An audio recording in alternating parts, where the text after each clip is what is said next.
Hey everybody, this is Rydo, and the following that you're going to see is a clip from a much longer live stream in which I covered the Hearthstone Boomsday Project solo adventure of Puzzle Lab, which is a bunch of Hearthstone based card puzzles with 4 different goals of either lethal, board clear, mirroring your opponent's side of the board, or increasing your health to full health.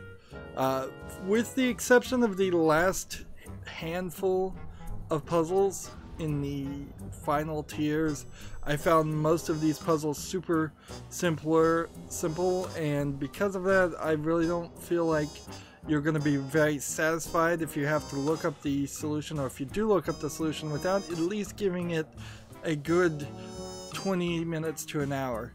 However, there are some that will undoubtedly confuse quite a few people, and that's what these solutions are for.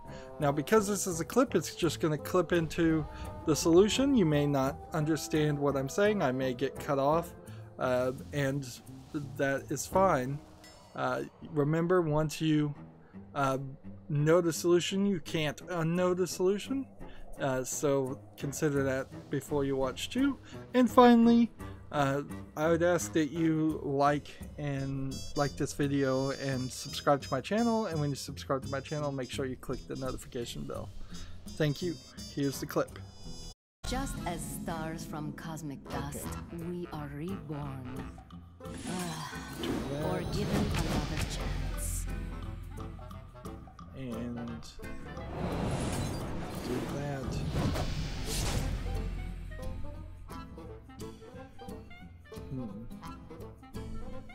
Oh, I think I needed to actually do 2 damage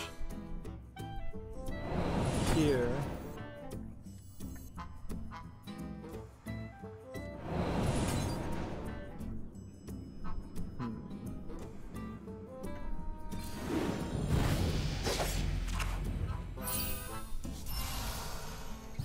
Hey, well, I just lucked into it. So that was the solution to that puzzle. I'd like to take a moment to just share my general thoughts of the puzzles in general. For the most part, I found like lethal puzzles were the most difficult on average, but it's not really difficult to get up to the 4th tier on any of the puzzles. As you can see, I have now done everything and earned the card back, which is a pretty pathetic reward, but it's probably better to do that than what they did in the Knights of the Frozen Throne expansion, which was where you had to defeat the Lich King with all 9 of the character classes to, I believe, get the Lich King card. I think that's what you got. Maybe you just got a card back for that too. And these puzzles were certainly a lot easier and took less time than that did. Of course, this puzzle element is totally new to Hearthstone, and it's made me really think about how I'd be presenting this in the future. One thing I definitely do, and it's pretty much the most obvious thing, is I would separate the game audio out with the live stream audio on my microphone.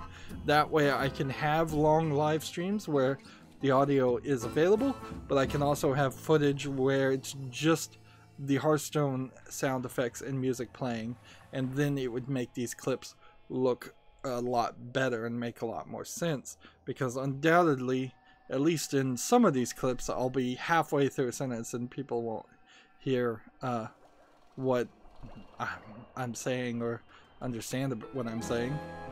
I felt like the mirror cards puzzles were sort of underused. I kind of would like to look at the numbers, but they don't really show it, so it's very possible that the first tier of Lethal had 7 puzzles and the first tier of Lethal of Mirror had like 5 puzzles, because they don't make that super obvious. The thing this expansion really needs is a submenu, so you could click on one of these groups and then pick a puzzle that you want to go back and play. At the moment, if you want to go back and play anything, you would just have to start from the beginning and cycle through it again, which is frustrating. Certainly, it's just a lack of replayability. There was a super hard 999 damage full Northshire puzzle for the final lethal spell, and then there was a rather hard couple of final tier board clear puzzles that in total I spent probably 15 hours on just those 3 puzzles of 35 hours of streaming. And of course, when I was streaming, I was also in the middle of insomnia, so I wasn't really sleeping that well, and I was streaming while I was half asleep, and that's certainly not a great way to try and do puzzles. But also, it's kind of hard to pre-record that footage when it was brand new, as certainly streaming was the right way to go for my channel. I got lots and lots of subscriptions and views for it. Board clear puzzles are alright, and survival puzzles are alright, although there were a couple times in the survival puzzles where you really were surviving via different means than just healing yourself. So had they broken up survival puzzles into give your hero immunity puzzles, set your hero to or increase your hero's armor puzzle above the 40 damage that it was going to do.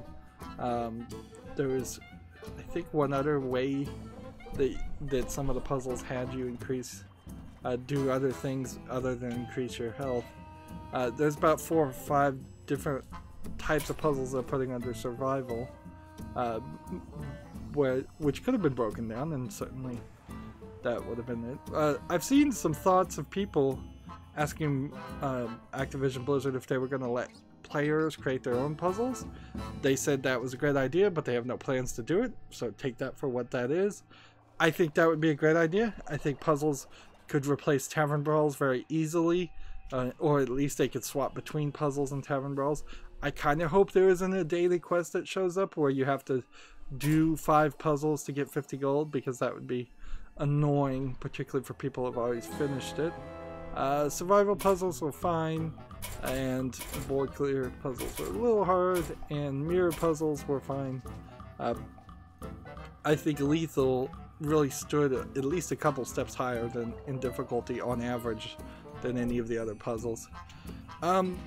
But there's also problems with a lot of the puzzles that were given in this expansion. They just didn't do a good job, in my opinion, of using cards that already existed.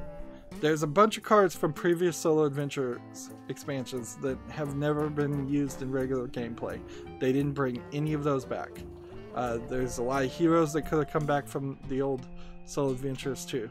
There's a bunch of cards that are wild that they really didn't play too much with any of those, and they really didn't play with the cards that are standard either.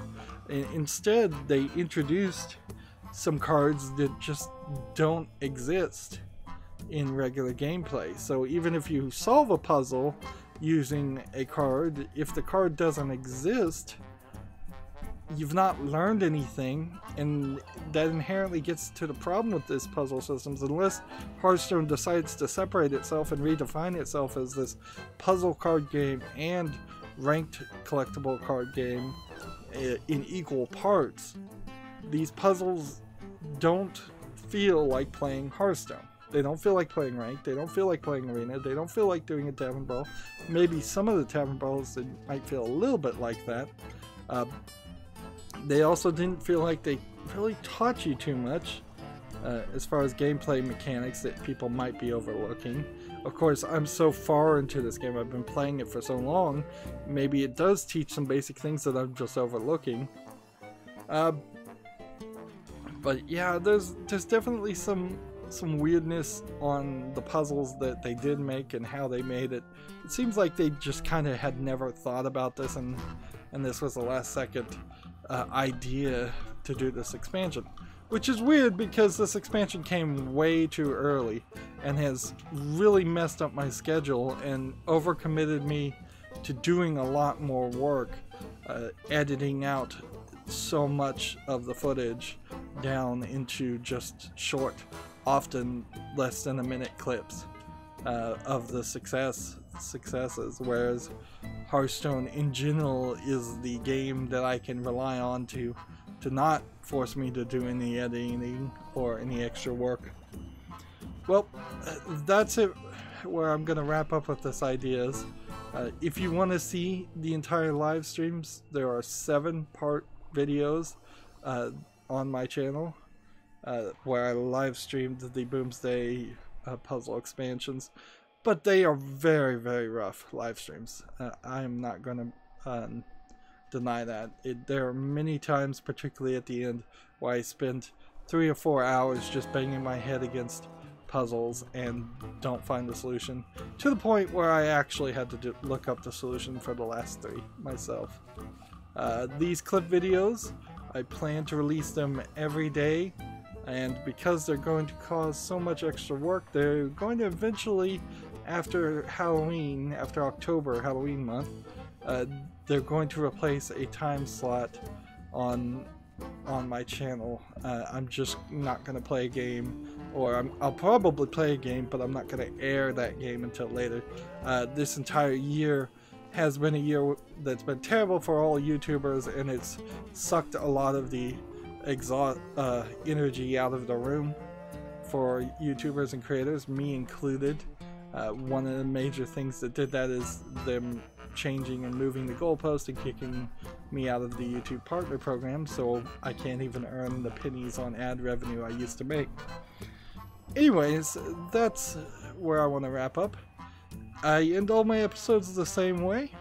I ask you to like this video, I ask you to share it with your friends, I ask you to comment, I ask you to watch every second of all my videos, because that tells YouTube's algorithm that my videos are worth watching.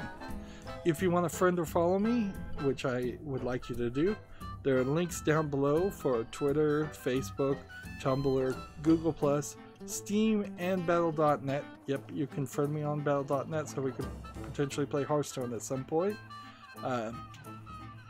Also, if you want to support my channel, right now I'm asking people to friend me on Steam and gift me a game that way. Either you pick a game from my wish list or just a game you'd like to see me cover. If I do get a game gifted to me, it's going to be at the highest of priorities to cover. And if you don't want to pick, you can also gift cards through Steam. Or if you happen to have a Steam code through a different third-party site, you can just send that code to me through Twitter direct message. And I think that is it. So thank you for watching. Have a good evening.